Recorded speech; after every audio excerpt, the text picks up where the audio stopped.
Assalamu alaikum, students, and welcome to another online lesson for Python programming.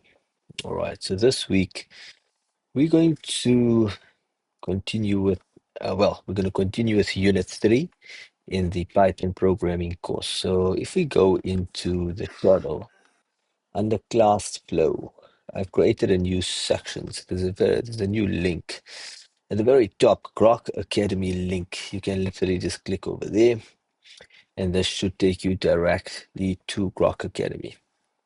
Brilliant. So Python for beginners. Now, if I go into module 2, so I believe we covered module 1 previously, and we're now going to jump into module 2, Python, the calculator, and the different types of operations, and then asking questions and making decisions. So this week we're going to focus on module 3, asking questions and making decisions. Now, if you've completed any of the other modules and you have any questions, please feel free to ask me. And even during the real-time lesson, I will touch back. I will go back into the other lessons.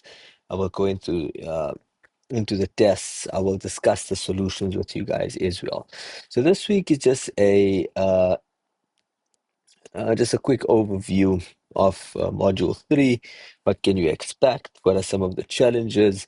And hopefully I can clarify some of the expectations there. So the very first one is called stage names. Stage names. So let's have a quick look here. So in this program and the next, we're focusing on input and F strings. So students will practice some things they've learned in the last module, like variables. Now, the first step in this problem is to use the input function to ask for the name. So for example, name equal input what name. So for example, right, now let's have a quick look here. So the very first thing is name input. For example, they want you to change favorite animal to what name, right? So what name, and you're going to print the amazing. All right, so for example, we're going to try this here, try the solution.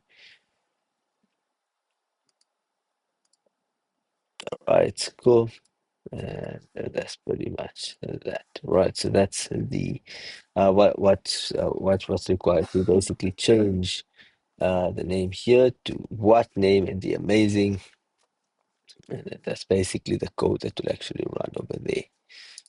All right, excellent. So I just want to go back. I just want to reset this space.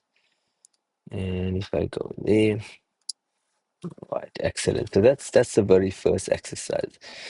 And then the second exercise you're going to be dealing with speaks about, if I go through this here, we're going to focus on learning input and F strings again.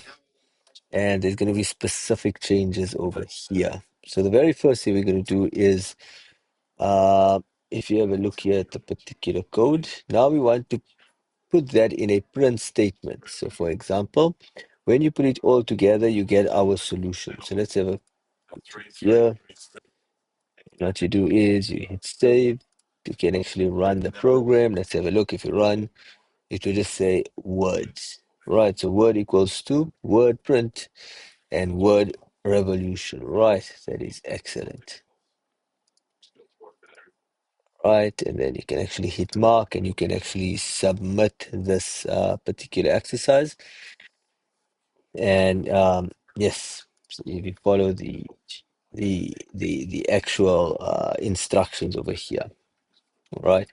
And don't forget to mark your work as soon as you've completed it. You have a friend who is obsessed with the fiction series, The Hunger Games.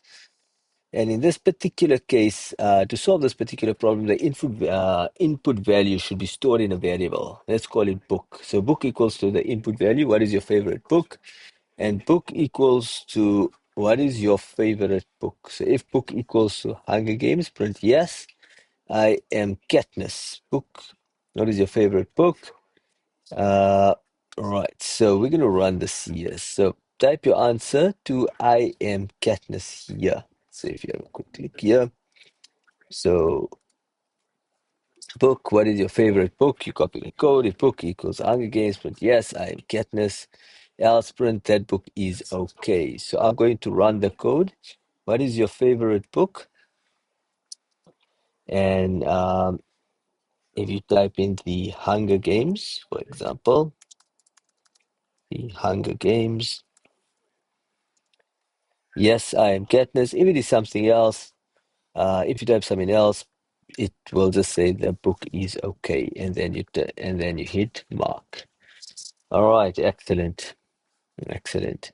And then there's one final test before the end of the module, and the very first one here is we'll just run through this. So, describing the problem in your own words helps you understand it and identify the pieces of code you need to solve it. So input. So once you've got the pieces, you need to work out where they go. Here we need the input before we can make a decision. Our decision, the if controls the print. That means the print needs to be indented. The correct order is, so for example, input for reading, user input. So let's have a quick look here. So we want to prompt a question. So transport, how will we get there? Um, and we'll basically input the code. So transport, how would we get there? Decide if we should write shotgun. If transport equals car, print shotgun. Always print let's go. Print time to go. So if I run this here, and just run this here, how would I get there? And if I input car, shotgun, time to go. And if I reset this here, if I reset the solution, and let's say I run something else, I'll say drain, it will just say time to go. And I can mark this particular exercise. And again, it will basically test the words of the input prompt, testing the capitals, punctuation, spaces, and to run through these specific tests. And if there's anything that is incorrect, it should pick that up for you as well. So during the real-time lesson, I will run through your module 3, unit 3, unit 2 as well as unit 3, the assessment task. We'll go through it together. I'll take any questions, and if at any time you're unsure, please feel free to reach out to me. Thank you so much.